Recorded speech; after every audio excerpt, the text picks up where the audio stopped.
From the Caribbean News Desk, the morning edition. Good morning. I'm Denis Chabrol. And I'm Kendol Morgan with the latest from across the Caribbean. Jamaica's Prime Minister Andrew Holness plans to challenge a contentious finding in a report by the country's Integrity Commission into its declared income and assets. The Commission's report was delayed in Parliament at yesterday's sitting, and the Prime Minister was granted permission to make a personal statement on the matter.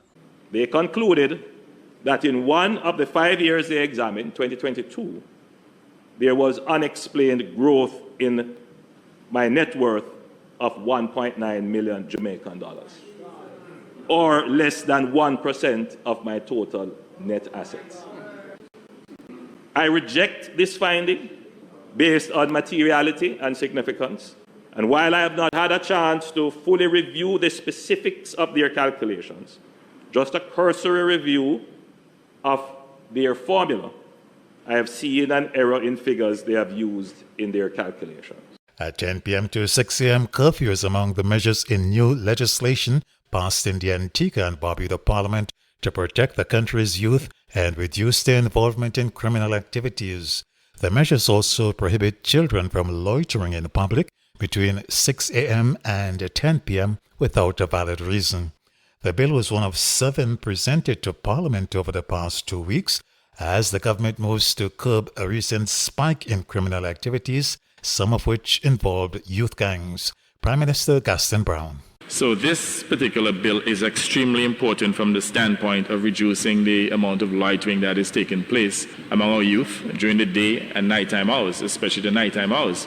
And let us not forget, too, that we have a growing situation in which adult men are literally picking up our underage girls. So again, very significant in terms of protecting our young females and at the same time our males, many of whom had become part of these gang networks and literally committing crimes, especially during the nights. The Prime Minister noted the importance of promoting discipline in the society, especially among the region's increasingly delinquent youth population. Youth delinquency is on the rise throughout the Caribbean region, and many of the acts of crime and violence that are committed within the region are committed by our youth.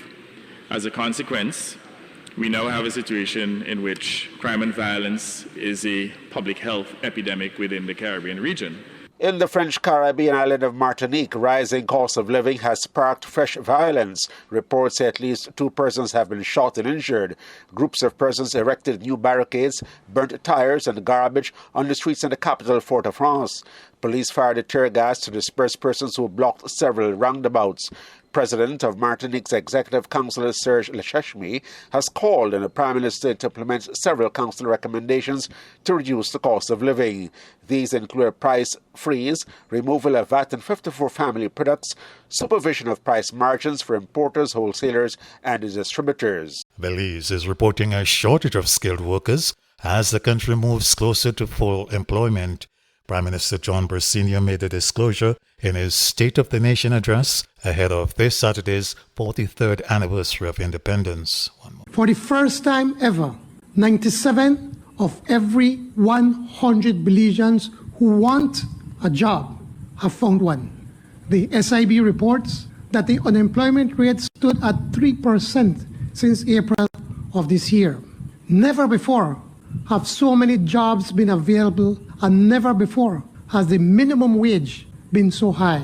The jobs boom in the BPO sector and in the tourism industry, as 2 examples, have brought about a skilled labor shortage. The United States has listed 4 Caribbean Community CARICOM member states as major drug transit or major illicit drug-producing countries for 2025. There are the Bahamas, Belize, Haiti, and Jamaica. The Dominican Republic is also part of that list. The U.S. says the presence of a country in the list is not a sanction or penalty and does not necessarily reflect its government's drug enforcement efforts or its level of cooperation with the United States. The U.S. further explains that the reason countries are placed on the list is the combination of geographic, commercial, and economic factors that permit the transit or production of drugs or precursor chemicals. In Haiti, the death toll in last Saturday's fuel tanker explosion has risen to 26. Haiti's Prime Minister Gary Conille has since arranged for the evacuation of critically injured patients to Port-au-Prince by a United Nations helicopter. This has been the morning edition from the Caribbean News Desk. You may contact us by phone or WhatsApp on +592 700 9293. Thanks for listening.